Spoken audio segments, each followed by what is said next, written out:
देखिए बच्चों, कक्षा 12 की क्लास में मैं सेकंड में हम पढ़ रहे थे समाकलन प्रश्नावली 7.2 के चौथे उदाहरण के 5 भाग थे जो हो गए, 4 भाग जो थे हो गए थे। आज की क्लास में आप पांचवा उदाहरण था, उसके 4 भाग थे वो हो गए थे। अब छठवें उदाहरण में देखिए कितने भाग हैं, इसमें हल करते हैं। और इतने ही उदाहरण है इसमें। पहला है sine cube x into cos square x dx, first part है। और सेकंड पार्ट है आपका इंटीग्रेशन साइन एक्स बटे sine x plus a dx. देखिए ये सवाल सबसे ज्यादा आता है, ये वाला, ये इंपॉर्टेंट सवाल है आपका। थर्ड नंबर जो है, इस तरीके के 2 और प्रश्नावली में लगा चुके हैं, लेकिन हम लगा देंगे इंटीग्रेशन 1 अपान होश में हो जाओ 1 प्लस tan x dx। चलिए अब हम पहले को हल करते हैं। देखिए इसके पहले भाग को,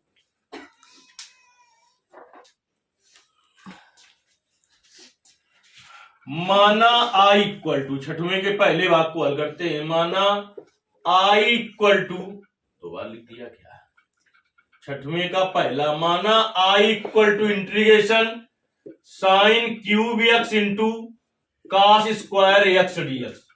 देखिए साइन क्यूब एक्स को हम sine square x into sine x लिख सकते हैं कि नहीं सकते हैं, into cos square x dx. अब देखिए integration sine square x into cos square x into sine x dx, ऐसे लिखा रहने दिया। अब देखिए आपको sine square x plus cos square x बराबर कितना होता है, 1। तो साइन स्क्वायर एक्स बराबर कितना हो जाएगा, 1 माइनस कॉस स्क्वायर एक्स। कितना हो जाएगा, 1 minus cos into cos square x into sine x dx. अब देखिए यदि हम मान लें कि माना कॉस एक्स बराबर टी, क्या मान लें कॉस एक्स को, टी। तो कॉस एक्स का अवकलन करिए, क्या होता है, माइनस साइन एक्स dx बराबर dt। कैसे आ जाएगा, इसका हो जाएगा माइनस साइन एक्स और ये होगा dt बटे dx। तो dx इधर आ जाएगा। हमें मान क्या आएगा चाहिए, साइन एक्स dx का। तो साइन एक्स dx बराबर क्या आ जाएगा बेटा, माइनस dt, माइनस dt। उसमें हो जाओ, उसमें इंटीग्रेशन 1 माइनस कॉस एक्स को क्या माना है, t। तो कॉस स्क्वायर एक्स है तो क्या हो जाएगा, t स्क्वायर।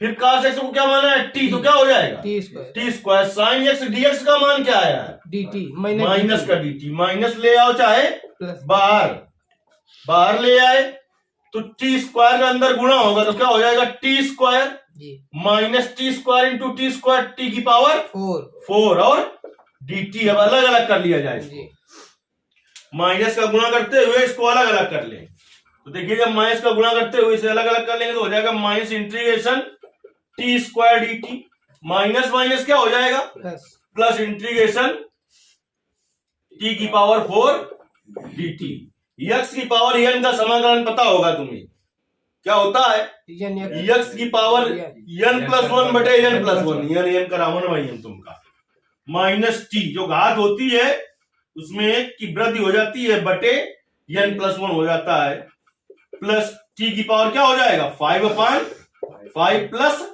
सी, क्योंकि समाकलन चिन्ह हट गया तो प्लस वाला चाहे पहले लिख दो।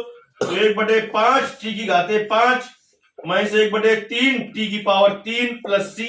अब टी का मान रख दो, क्या बराबर टी माना था, cos x बराबर, तो 1/5 और cos की पावर 5x माइनस 1/3 cos की पावर 3x प्लस सी। ये आपका हो गया छठवें का पहला भाग। अब हम करते हैं छठवें का दूसरा भाग। देखिए यार,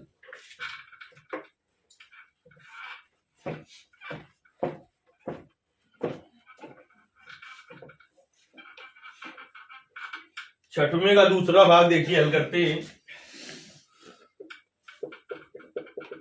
माना i equal to integration sine x बटे sine x plus a dx. ये सवाल बहुत बार आता है बोर्ड पेपर में, बस जो यहाँ पर x लिखा है यहाँ पर कभी कभी अल्फा आ जाता है, कभी कभी ऐसा होता है कि नीचे जो लिखा है वो ऊपर और जो ऊपर लिखा है वो नीचे हो जाता है। करने का तरीका यही है।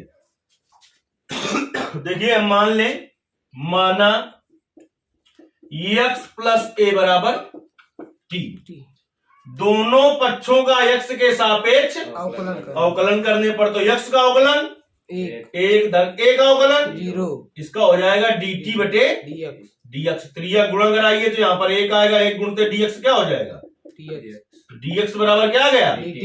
लेकिन हमें x का मान चाहिए तो x का मान यहाँ से निकाल लो, x बराबर क्या होगा, इधर प्लस में उधर माइनस में चला जाएगा, t माइनस ए। अल्फा होता तो x बराबर t माइनस अल्फा हो जाता। इंटीग्रेशन देखिए, समाकलन आपको तभी आएगा, हम तुम्हें बता रहे हैं कि जब अवकलन आता हो प्लस त्रिकोणमिति के सूत्र आते हो तभी आपको आएगा। देखिए क्या बन गया, साइन x का मान रखिए क्या है t, x का मान t है, t माइनस ए बटे साइन x प्लस ए को क्या माना है t और dt। अब इसमें साइन a माइनस b का सूत्र लगेगा। अगर नहीं आता सूत्र तो आप बैठे रहिए आराम से, तभी मैं हाई स्कूल से तुम्हें लगातार बताता चला आ रहा हूं, फर्स्ट ईयर में बताया गया तुम्हें। तो देखिए साइन a माइनस बी का सूत्र क्या होता है, sine a cos b minus cos a sine b। अब a की जगह t है, b की जगह a है, बटे साइन t और dt।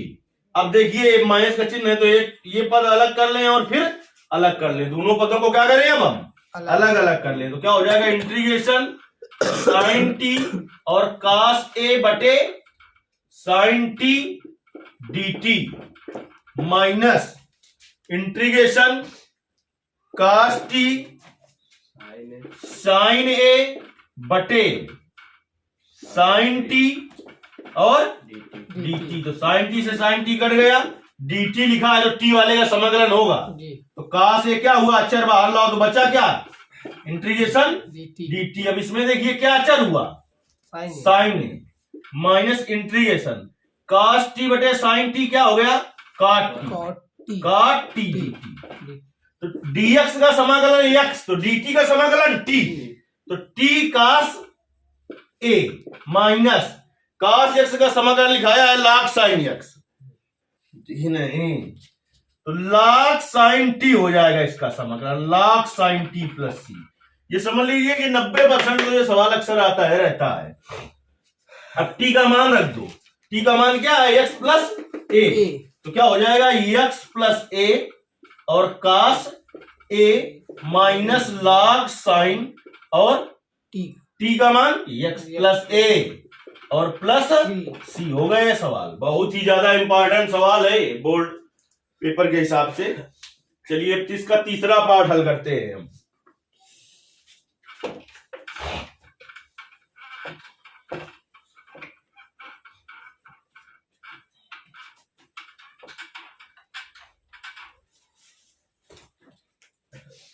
तीसरा पार्ट इस तरीके के सवाल बहुत कर चुके हैं, बहुत का मतलब इसी प्रश्नावली में 2 कर चुके हैं, तो बहुत तो ही है। माना i equal to integration 1/1 plus tan x dx। अब देखिए इंटीग्रेशन 1/1 प्लस tan x को क्या लिखेंगे, sin x बटे cos x dx। तो इंटीग्रेशन 1/cos x एलसीएम ले लीजिए तो क्या आ जाएगा, cos x plus sin x और dx, बार बार गुणा होगा तो cos x का हम हो जाएगा ऊपर बटे sin x plus cos x dx। अब देखिए क्या करते थे हम, 2 का गुणा और 2 का भाग। फिर क्या करते थे, अगर cos होता था यहाँ पर तो sin जोड़ते थे, sin घटाते थे, और sin होता था तो cos जोड़ते, तो sin x plus cos x dx। अगले स्टेप में देखिए यहाँ पर 2 cos x ही है तुम्हारे पास, sin x जोड़िए और sin x घटाइए तो क्या हो जाएगा, 1/2 sin x plus cos x और प्लस cos x पहले से ही था 2 cos x था ना, तो एक है cos x तो लिखा है, अभी एक cos x है और माइनस का sin x। देखिए sin x से sin x कट भी जाएगा, जो पहले लिखा था वही लिखा है, बटे sin x plus cos x dx। अलग अलग कर लो, 1/2 integration sin x plus cos x बटे sin x plus cos x और dx प्लस 1/2 इंटीग्रेशन, होश में हो जाए, होश में, ये क्या लिखा है, cos x minus sin x बटे sin x plus cos x और dx। इसमें देखिए इससे एक कट गया, 1/2 integration dx plus 1/2 integration cos x minus sin x बटे sin x plus cos x dx।